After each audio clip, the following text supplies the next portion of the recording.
Hi, this is Lulu from Incendia Music, and you're listening to Honest Brutality. Created by the people, created for the people. No holds barred, no punches pulled, just honest brutality.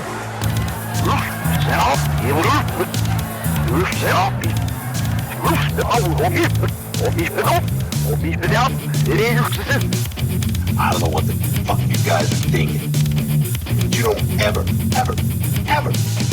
talk about my band again. What's this honest brutality shit anyway? Honest brutality.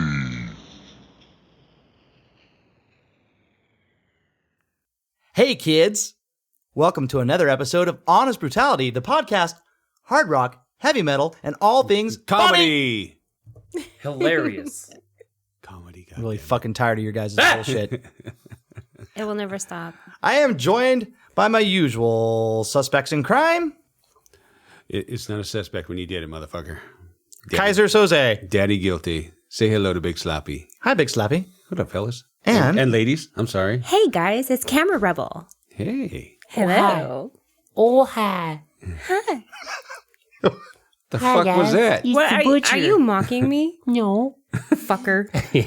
I thought Elmo just walked in the room for a second. No. yeah, he's a little bit fuzzy and has no genitals. Yeah. Elmo. I'm a tickle me Elmo. Those things were so freaking crazy. How do you potty? That's what I want to know. The tickle me Elmo? Outside. I just dip my nether regions into the toilet water and hope it just leaks out. I didn't want to go there. Moving on. Moving on. What you have stepped into tonight is another realm. It is the realm of a segment that we like to call 1, 2, 3, 4. Right, first things first, what are we called? Murder boner? Toothed vagina. Maggot sperm. Cannibal unicorn. How about like 13 S's, like... Got it. Under the influence. All spelt in capitals. Lower cases for pussies. That's right, Under the Influence. No,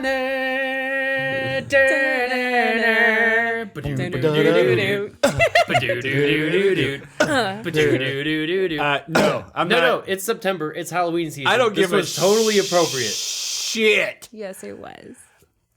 A shit.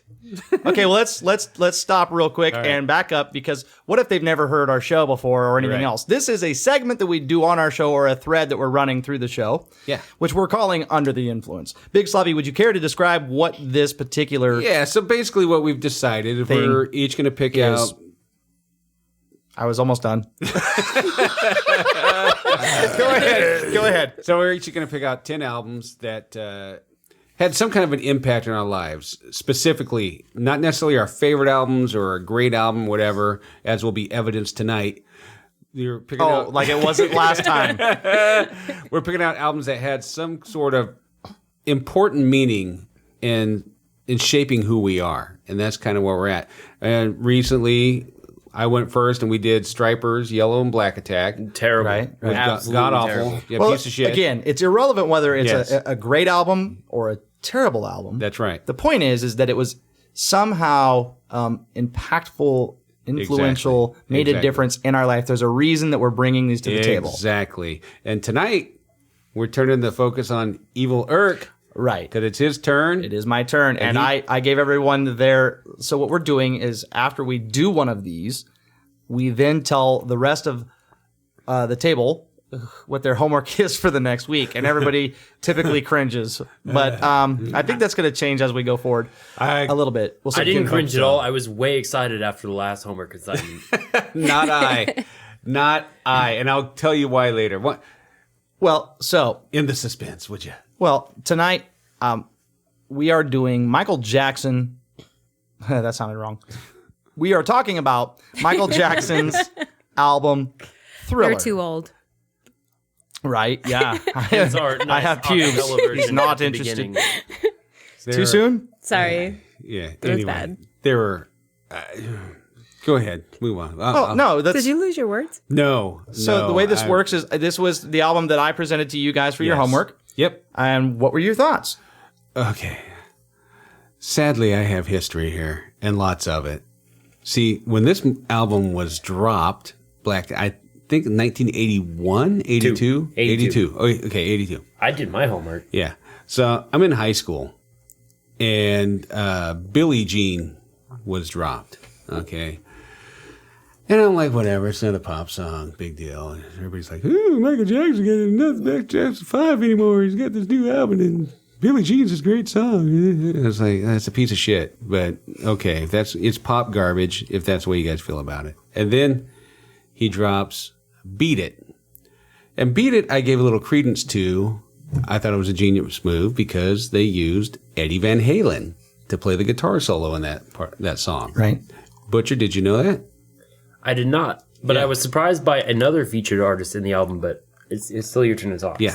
So anyway, I thought, well, I'll tolerate this one. This is not bad. Because you got to understand at the time, it was the MTV generation. They're playing tunes, and every hour you had at least one Michael Jackson. This is going to get worse in a minute. So, but that was no big deal. He's blowing up on the scene. This album is charting like mad. Well, what's happening? You hear that Steven Spielberg and I think John Landis was going to direct a video, and they're going to spend $1 million to make this video, a music video for $1 million. Now, mind you, this is back in the 80s. And I think it was 83 when they put out Thriller. I thought, okay, I saw the video when it first debuted. And I thought, yeah, it's actually a pretty cool video. It's not bad the first time. But MTV played it every hour on the hour for about a month. I shit you not. And by the 47th time, you're thinking, somebody fucking kill me. Sounds like a local radio station. It was worse.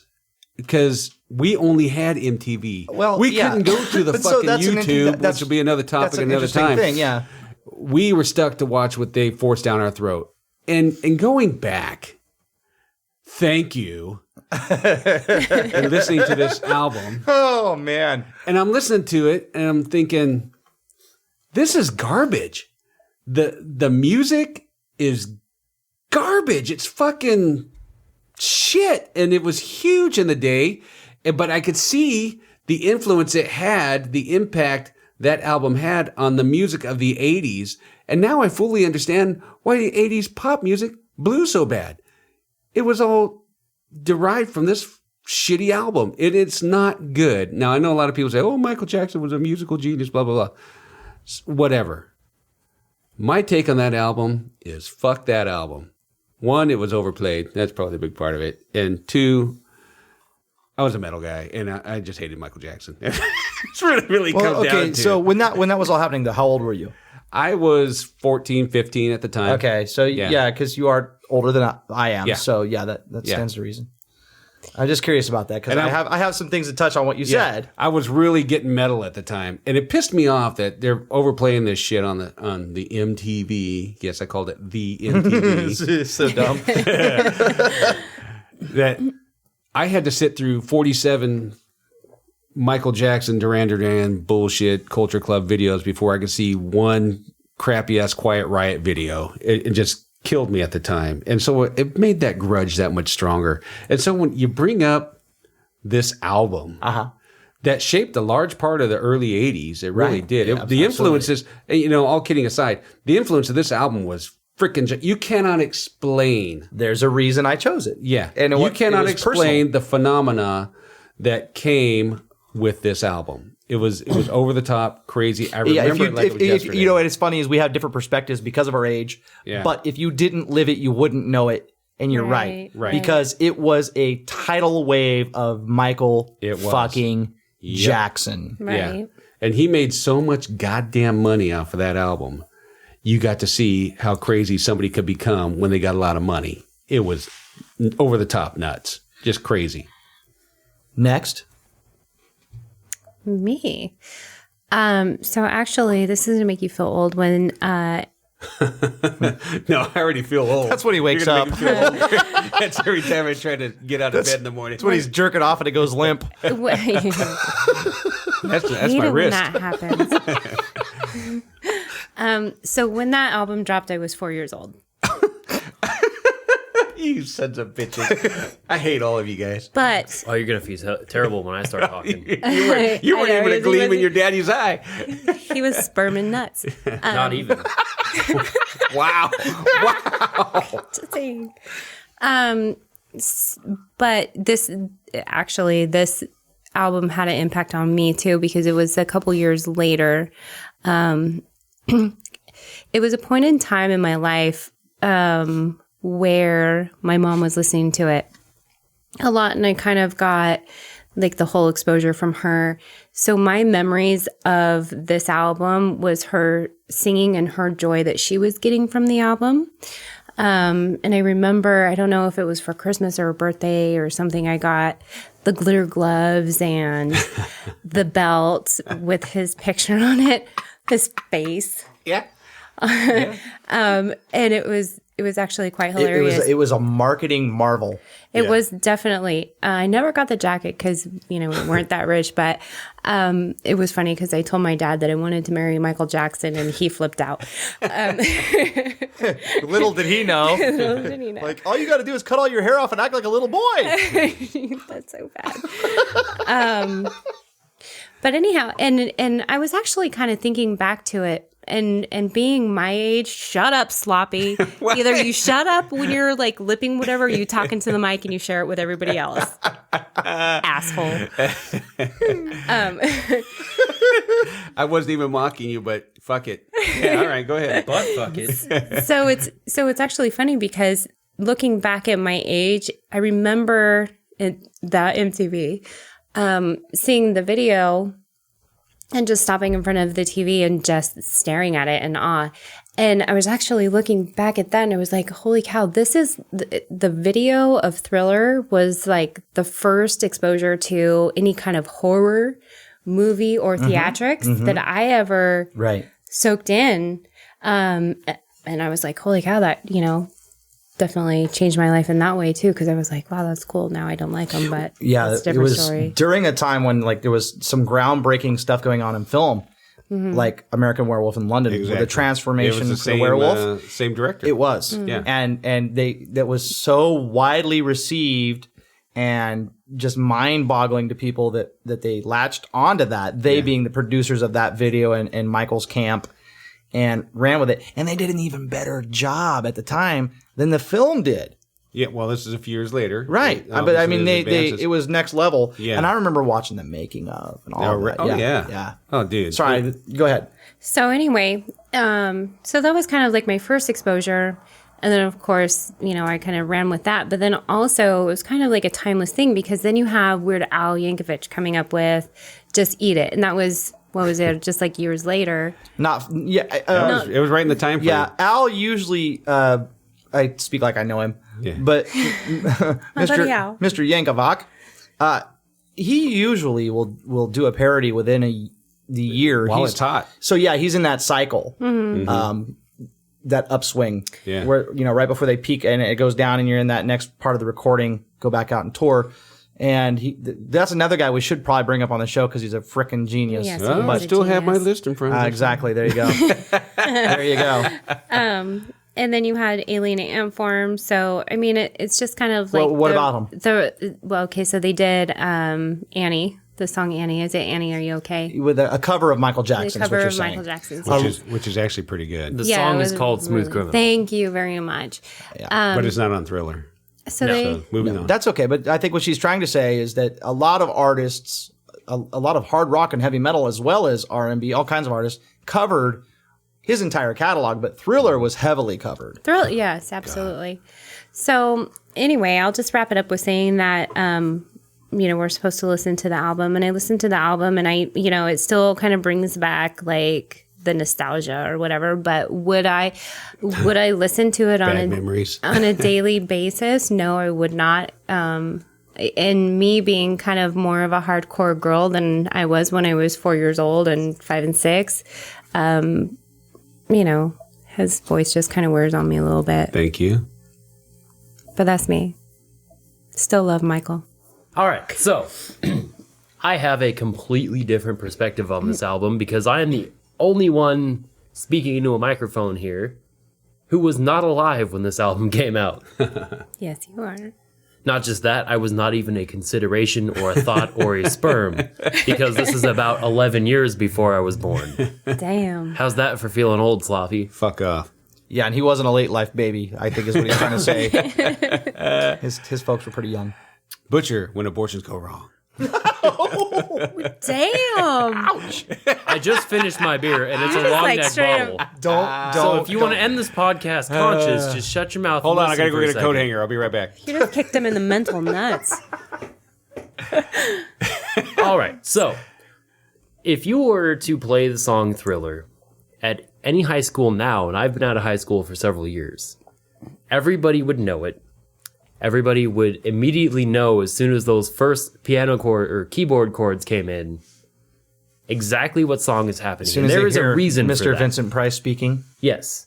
And that's another awesome super metal thing. Actually, Vincent Price is one of those people who was metal before metal was a thing. Hold on, motherfucker. Don't you ever say Michael Jackson shit is super heavy metal. I'm sorry. I didn't say that. I said Vincent you Price alluded is. to No, that. he totally didn't say that. He totally just said No, that. no. Oh, rewind, motherfucker. That's what you heard. Hold on. You're putting words in my mouth.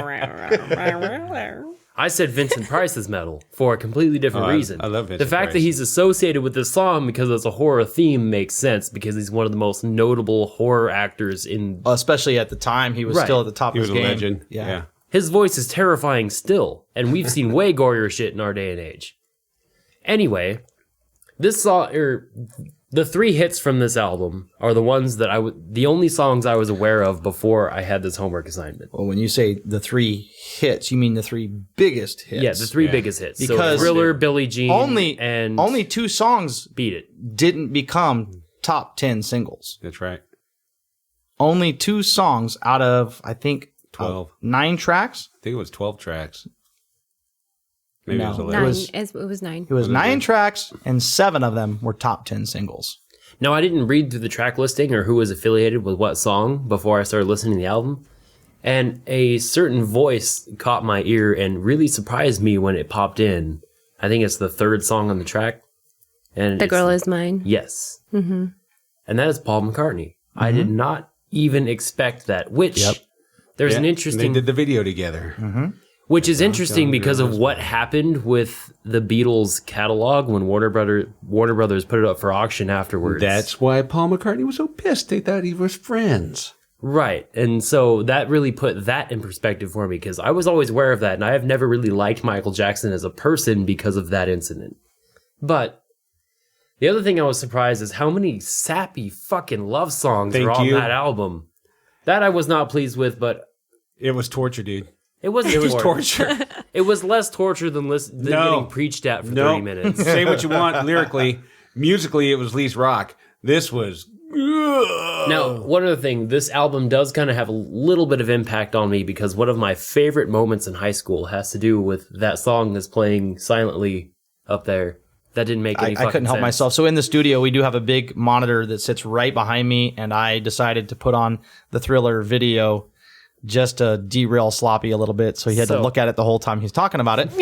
I believe it was my junior year of high school, and at my high school, the band would perform at the home football games in the stands to support the football team. We would shuffle all of our shit out there, and when the team went to playoffs, which seemed to be every fucking year, and playoffs go into late October, early November, sitting out there in Palo Cedro, California, where shit gets really fucking cold and you're holding a shivering fucking little goddamn instrument.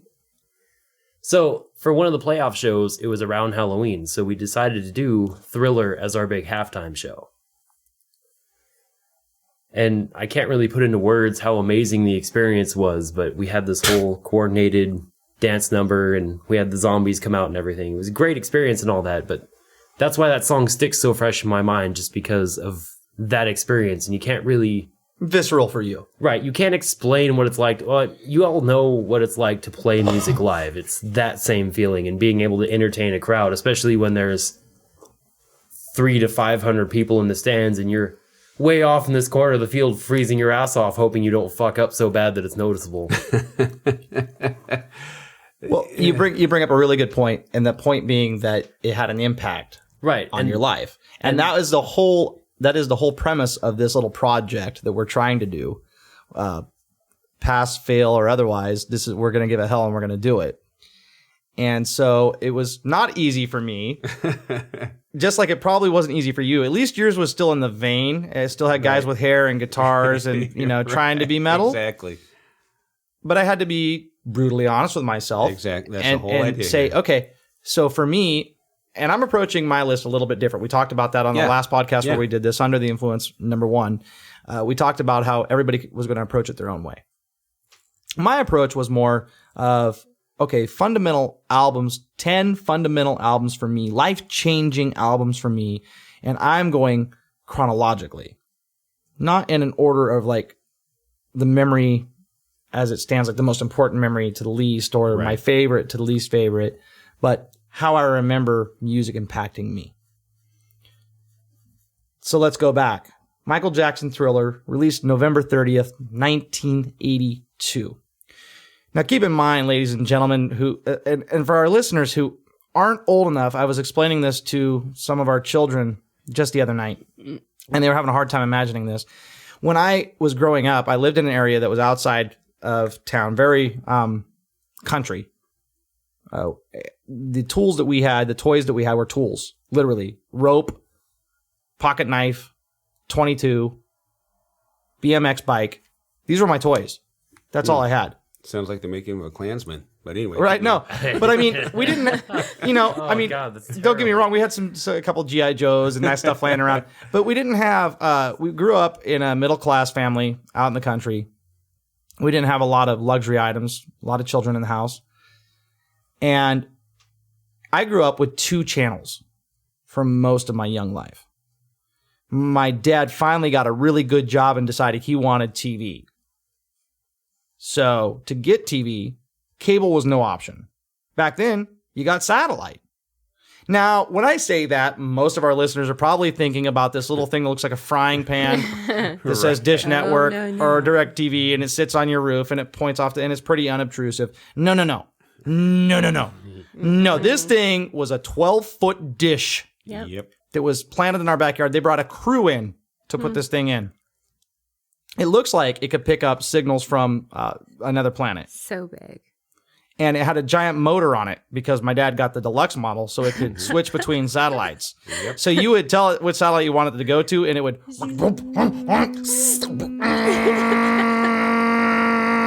And if you were out there playing ball when he kicked that thing on and weren't paying attention, it would whoop your ass. It would whoop your ass. And then you'd take play a ride a couple times. And you'd play ball, and you'd hit the LNB, the receiver, with the ball, and it would knock it out of tune, and he'd come out of the house, God damn it! Do you know how much that thing cost? The reason I tell you this story is because up until that point, we didn't have TV. But we got that right in there. 1981, 1982, we got a satellite. There was a bunch of channels, and all of us were just enthralled with the fact that we had choice.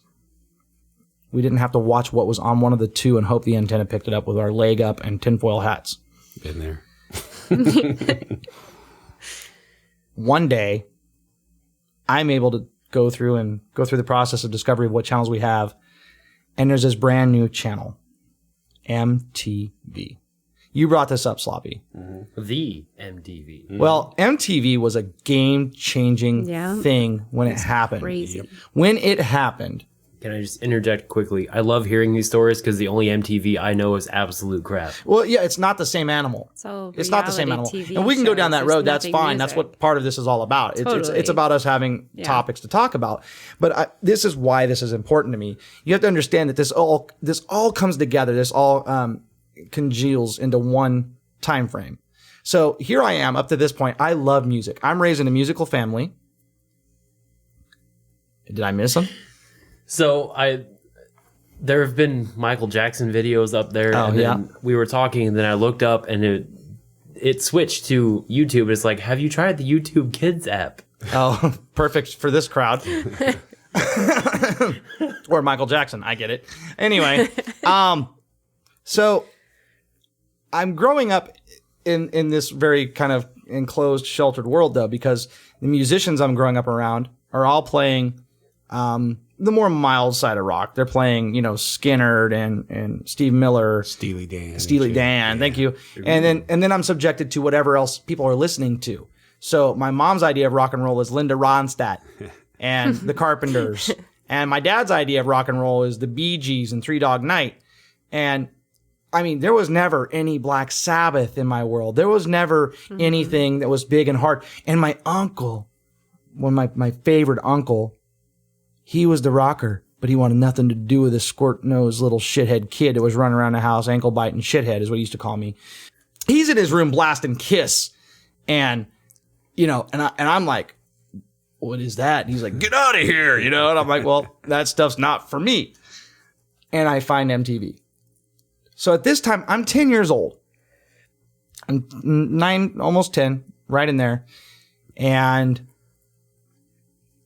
they are playing Michael Jackson on a regular rotation, like you said. I'm younger than you, so it was different because metal wasn't my world yet. But it was my first time in my life that I made a conscious decision. I latched onto something because I saw the video for Thriller. And I thought to myself, wow. Visual, the whole thing, right? Mm-hmm. Everything about it. Audio. And you can say what you want about the music being shit, but Quincy Jones did a fucking great job producing that album because it sounded so crisp and clear and clean compared to a lot of the stuff that was played at the time. I remember that it was a conscious decision. That was the first album I ever wanted to possess. And so my birthday was shortly thereafter. And when I was asked what I wanted, I remember telling my mother, I want Michael Jackson's Thriller. And I'll be damned if she didn't go out and get it. And I got a cassette player that same year for my birthday. That cassette player. And on my birthday proper, I invited it was funny because there was only 2 boys there. I invited all the girls I had crushes on because I figured it would work. And it didn't. I was a fat kid. I'm only 11. What do I know? Right. But I tried. Even then, I was trying to be a player.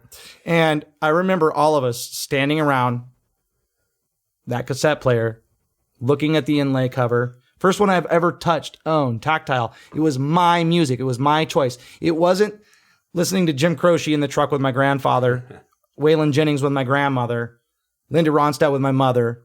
This was my choice.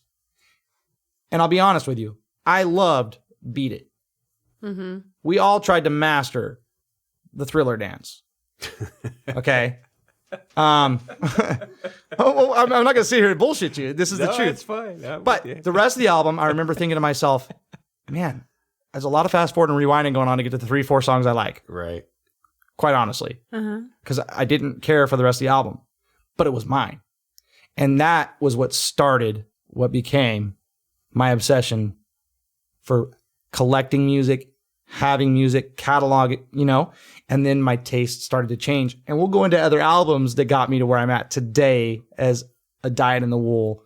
The blood in my veins is metal. Right. Right? Rock, metal. I mean, that's what I live for. It's what I breathe, sleep, eat is rock and metal. We know that. But if it wasn't for Michael Jackson's Thriller, I don't know if I would have got on the path. Good story. There you have it. Good one. That opened up a lot. Don't be jealous because you don't got the Michael Jackson moves. What's bizarre is we brought up a lot of stuff. And to this day, you walk into a club, a nightclub. Mm-hmm. To this day, that song comes on. There's people that know that goddamn dance and they get out there and do it. And it blows my mind. I was at a karaoke bar last week and somebody got up and did fucking Thriller. They knew, and these were young kids. These were 21, 22. Well, there's a few other things. They know that too. To pay homage to the king of pop, there's a few things that should be mentioned. Self-proclaimed, by the way. All right. Look. I got things. Even then, he was trying to go after, the journalists and stuff that were attacking his family all the time with want to be starting something. I mean, he was trying to be as aggressive as he could be in the art form that he was doing. I thought it was pretty cool that his albums were really eclectic because they went from jazz to pop to funk with, he's trying to do mainstream rock. He was trying to make them very eclectic. Like I said earlier, 9 tracks, 7 of them singles. And it, up to just recently, was the best-selling album of all time. Yep. Right. Now, I'm not defending anything. We're still a rock and metal show.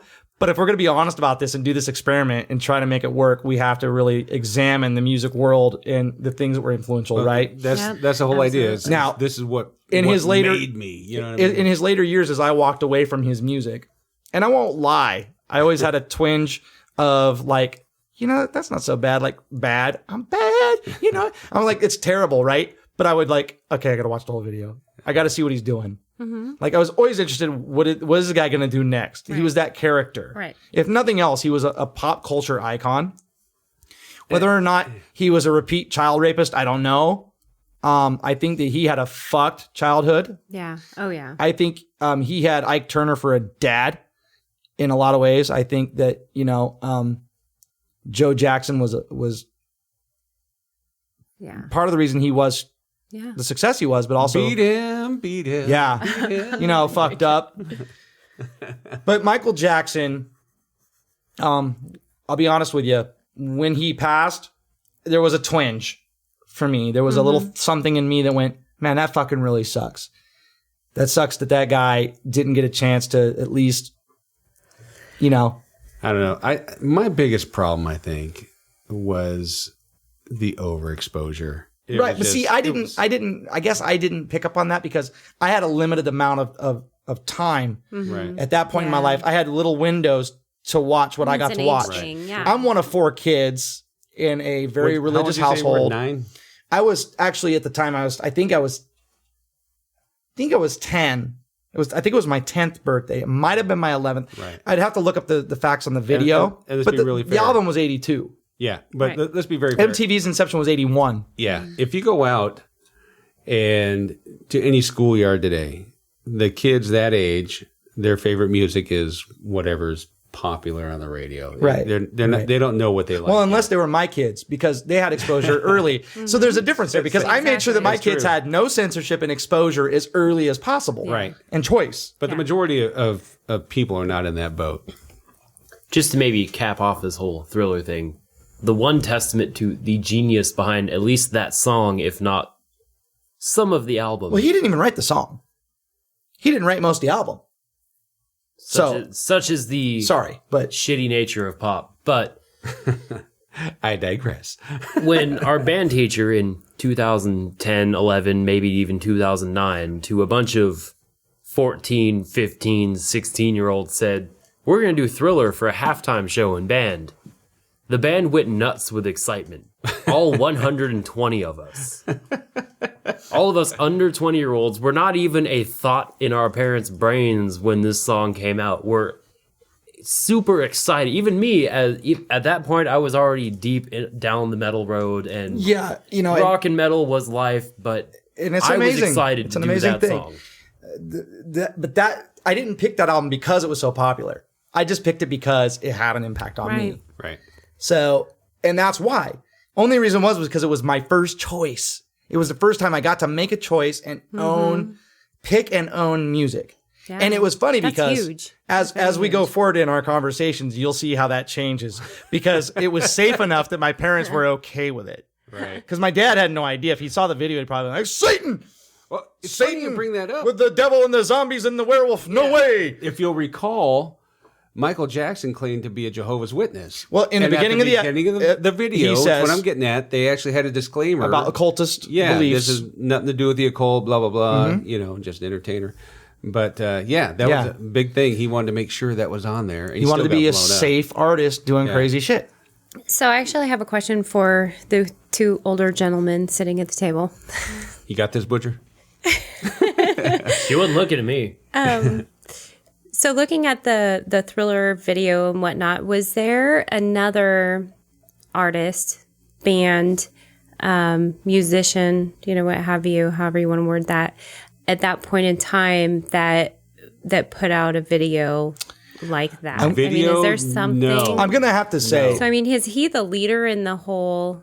Yes. I'm going to have to say that Michael Jackson is one of, if I think I got your question right here, is the forefather of being over the top and crazy with a video. Right. Because like I said, if I'm not mistaken, MTV's inception was 1981. Right. So 2 years prior. This album was released in 1982. The video was released in 1983. Yeah. MTV, for the people who don't know, in this era, that's what they did was showed music videos. And they had jazz music small, videos. small segments Yeah. of music news. Yeah. They didn't have pregnant teenage moms and people living together in a ridiculous. quote unquote reality situation. No.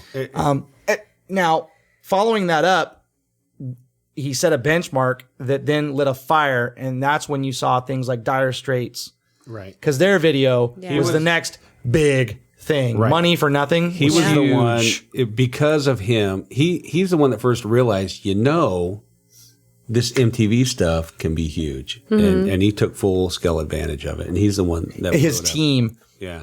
Mike gets a lot of credit for making a lot of the decisions that he didn't make. He's the face. Right. But I'm just that's saying. every pop star, though. Right. You think? And I'm not defending any of the guys- Skankus is doing her thing. Crazy No. decisions, That's you know. anybody anywhere. Look at the president. Not this show. The president High gets five, yo. a lot of the credit and Oh, a lot yeah, of the yeah, flack no, for it's true. everything that It's a true. majority of the government does. He's Right. just the face. Right. It happens everywhere. And It's anywhere true. where there's a figurehead, that I gets all think the credit. But That's a there's big a team part of behind my it. problem with pop music. They don't play their own fucking instruments. But that bleeds into the rock and metal world. We're getting away from. No, that's okay. Your No, thing, but- we're not. We're still on point because all this is a talking point. We went around the table. We did what we're supposed to do. Right. And we're going to come back on our next episode of Under the Influence with another album. And whose turn in the bucket? Is it Butcher's turn? You're not going to tell. You're not going to say who it is. I can't say it on air. I know, Yeah. but I've already told Sloppy. I don't know if you heard what the homework assignment is. I heard. I'm actually looking forward to this one. This is a good I heard. I inwardly cringed. All right, so can I at least give a hint? Can I give a hint to this music assignment? Because No. this is No. just a hint. You may not. Okay, fine. Fuck it. I'll bring up all my facts about it later. I actually have a couple of things to bring with me next week too. Cool. Oh. Awesome. Yeah, I left my glittery glove in the bottom drawer. I didn't want to pull that out. Oh, man. But I am going to transform now and eat all your souls.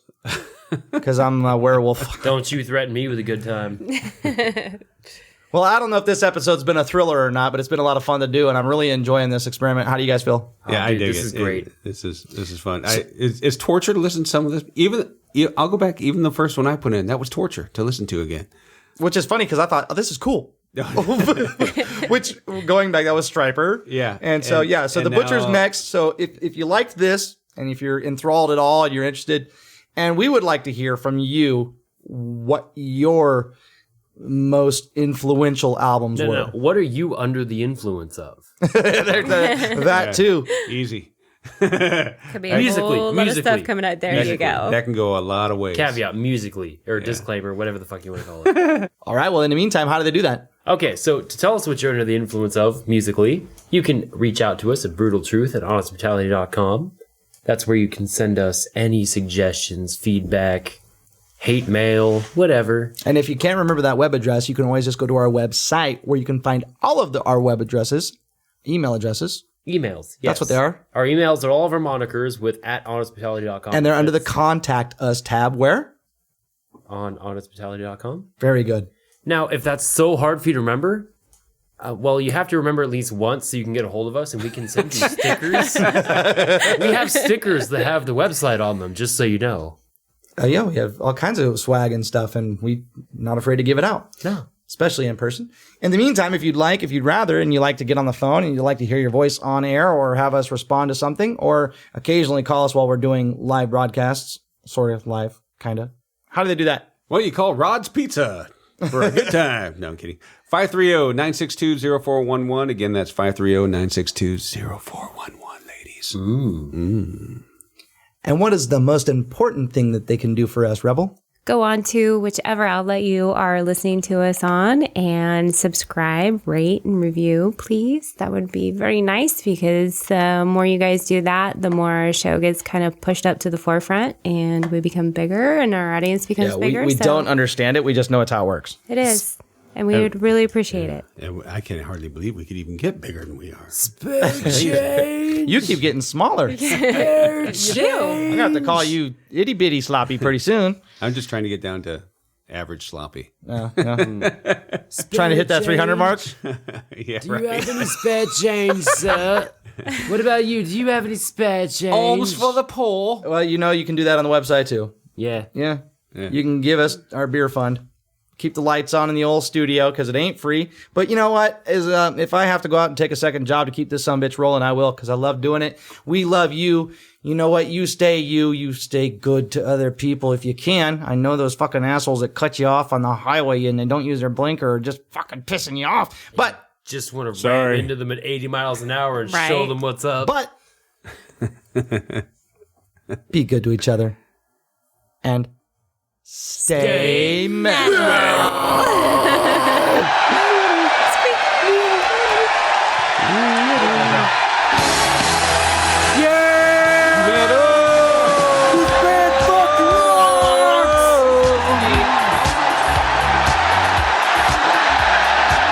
You don't get to coach anymore. I'm bad.